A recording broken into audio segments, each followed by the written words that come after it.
Yo guys, Trish Blackwell here. I got some requests to do some hip flexibility exercises, so I'm here to show you that.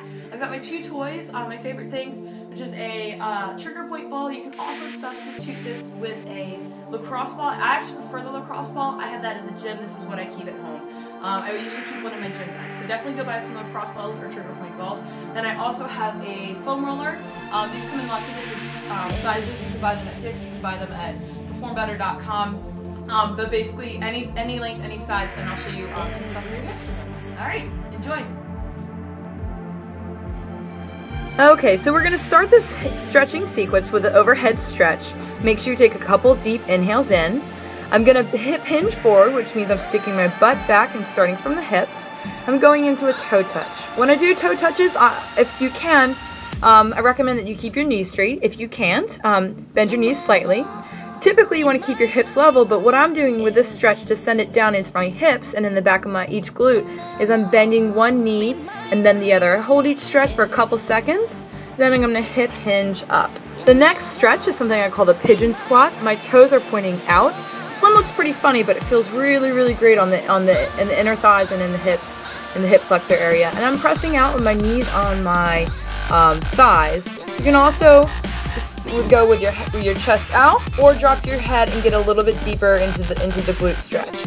I'm going right into a toe touch, and then standing up and doing a couple hip rotations to finish. Get some movement going in the hips and get my body ready to go.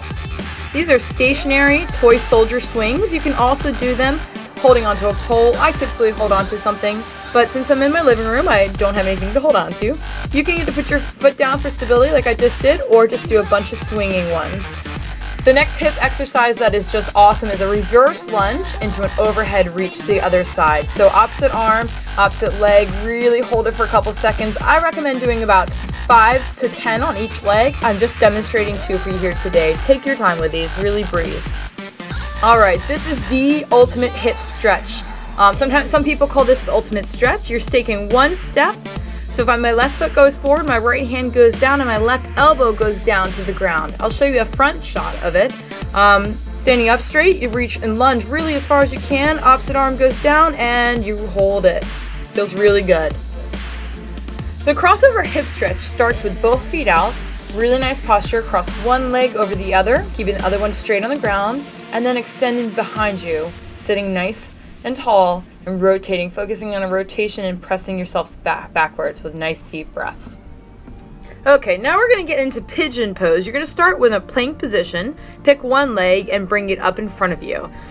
You can roll your shoulders back, bring your head up. That's going to get you a nice stretch, and then once you're comfortable with that, go forward with your elbows and lean and breathe. So go down to the ground as much as you can.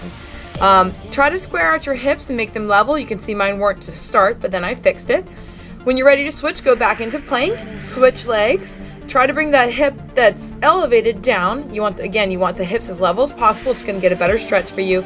And then when you're ready, reach your hands forward really slowly. It's a nice stretch. If it's not deep enough, bring your front leg even farther up front, and that's going to get it deeper for you. After you're done with this pose, you're going to swing around into what I call a cross sit, which is basically a super Indian style. Cross one foot in front of the other. You can see my actually front foot shaking. This position is really hard for me. So if you shake, make sure you breathe into it. It's going to release some of it.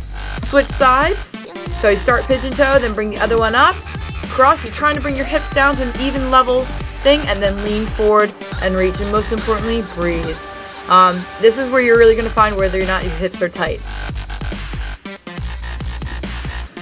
Okay, you're going to love the next stretch. It is a figure 4, starting with laying on your back. You're going to cross one foot, put it over the other leg right at the knee, and make a 4, the number 4 with your legs. Pull yourself back. I keep both feet flexed, as you can see, and hold it. I'm not holding very long here, but hold for 10 to 15 seconds and do 2 to 3 times on each side. It's really going to loosen up the hips and the glutes.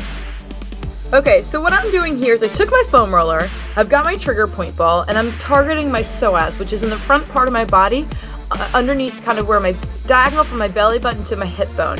And I'm taking that ball and I'm laying on that, putting all my body weight on that. I'm reaching, if it's on, my ball is on the right side, I'm stretching my right arm forward and my left leg back to try to get this stretch as much as I can. It gets really deep into that muscle.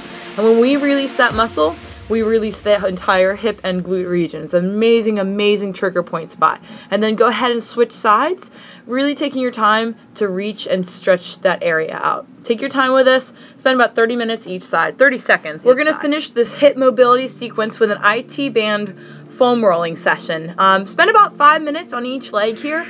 I'm showing you just a couple seconds, but when you're foam rolling, you're essentially just putting your body weight on the foam roller, moving it back and forth. When you find a knot, stay on it. It's a trigger point release, and make sure you breathe into it. You can roll in all different directions. You can see I found a knot in my quad, and I'm rolling back and forth on that. Again, if it hurts, stay on it.